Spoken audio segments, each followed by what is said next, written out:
Professor Velthar's crystalline appendages clicked against the podium as he surveyed the diverse classroom of the Galactic Academy's Advanced Xenopsychology course. Representatives from 43 species filled the tiered seating, their varied forms creating a tapestry of colors and shapes that still amazed him after 20 cycles of teaching. Today, Velthar announced, his translator converting his harmonic frequencies into words, we discuss the psychology of violence across species. A simple exercise to begin. Those of you who have taken a life, raise your appendage. Silence blanketed the auditorium. Velthar expected this. Most civilized species only killed in the most extreme circumstances. The Kulix ambassador's student raised one tentacle, a mercy killing during the plague years. A Draxian warrior lifted her talon, ritual combat for clan honor. 5 hands among hundreds. Then the human section moved. 12 hands rose in unison. Every single human except one. The classroom erupted in shocked chittering whistles and electromagnetic pulses of disbelief. Velthar's own chromatophores flashed an involuntary purple, the color of profound confusion among his kind. There must be some translation error, Velthar said, his voice steady despite his racing cognitive centers. Anna Kowalski, a human medical student in the front row, shook her head. Her hand remained raised. No error, Professor. The question was clear. Beside her, Oliver Chen's hand was also up. He was a xenobiology major, barely 22 Earth years old, his file showing nothing but academic excellence and volunteer work at refugee centers. You're telling me, Velthar said carefully, that you have personally killed another sentient being? Oh, Anna replied, lowering her hand slightly. You meant sentient? No, sir. Insects mostly, some mice. A deer once when I was 14. Around the room, the other humans were nodding. One called out, I thought you meant killed anything. Spiders, mosquitoes, that kind of thing. Oliver added, I've killed hundreds of insects, probably thousands. Mice in lab settings, humanely of course, for medical research. Fish for eating. The Kulik student's translator screeched. You consume other beings you have personally killed? Well, yes. Anna looked confused. How else would you eat meat? Synthesizers, said a Draxian. Cloning vats. Muscle tissue cultivation. You hunt? Sometimes, said Marcus Webb from the back row, a human engineer. My family has a tradition. Deer, turkey, duck. We use everything, meat, hide, bones. Velthar felt his world tilting. Humans were rated Class 4 in aggression indices, moderate like most species. They were known for their diplomacy, their art, their surprising emotional depth. They had ended their last global conflict nearly 2 centuries ago and had integrated peacefully into the galactic community. Let me recalibrate this discussion, Velthar said. How many of you have killed your own species? Every human hand dropped. 12 heads shook in firm negation.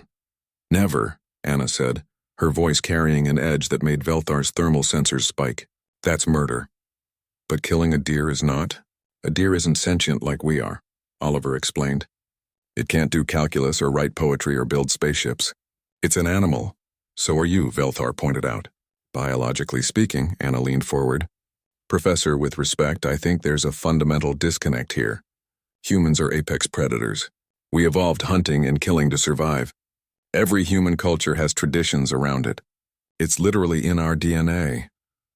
But you're civilized now, a Felorian student whispered, their translucent wings trembling. Civilization doesn't erase biology, Marcus said. It just channels it differently. We don't kill each other anymore, that's civilization. But asking us to feel guilty about swatting a mosquito, that's like asking you to feel guilty about photosynthesizing if your species did that. Velthar's attention turned to the one human who hadn't raised his hand. Oliver, no, wait. He checked his roster. The one beside Anna was Oliver. The human in the middle row who'd remained still was someone else. You there, Velthar said. David Okonkwo. You did not raise your hand? The young man stood. He was broad-shouldered with kind eyes and the bearing of someone older than his years. No, sir. You've never killed anything? Not even an insect? David smiled slightly. I'm a medic, Professor. Combat medic previously. Now I'm training for xenomedicine. I took an oath to preserve life, not take it. But in combat, Velthar began. I carried a weapon, yes. Never fired it at a living being. My job was to save lives, human, alien, even enemy combatants. I've held pressure on wounds while people tried to kill me. I've performed surgery in the back of a transport under fire. But kill? He shook his head. That's not who I am. The room had gone completely silent. Anna looked at David with something like awe. How did you manage that? 4 years in the frontier conflicts? Luck, David said simply. Good team, better training, and a stubbornness that confused the enemy more than once. He sat back down. Belthar's mind raced through decades of xenopsychology training. Humans were paradoxes. They killed without hesitation when survival demanded it. Yet one man could walk through war zones and refuse to harm anyone. They considered killing animals as mundane as breathing. Yet the killing of their own kind was their greatest taboo. I think, Belthar said slowly, I am beginning to understand why humans have such success in the galactic community. Sir? Anna asked. You carry violence in your very nature, yet you choose peace. You are predators who can decide not to hunt. You can kill, but you can also choose not to, even when it would be easier. He gestured to David. And some of you dedicate yourselves entirely to opposing your nature. Oliver nodded. That's what makes us human, Professor. Not the capability for violence, but the choice to restrain it. Or, Marcus added with a slight grin, to redirect it. I kill bugs. I don't kill people. Seems like a fair compromise. The classroom erupted in nervous laughter, clicks, whistles, and very human chuckles mixing together. Belthar clicked his appendages thoughtfully. Class dismissed. Except humans, I'd like you to stay.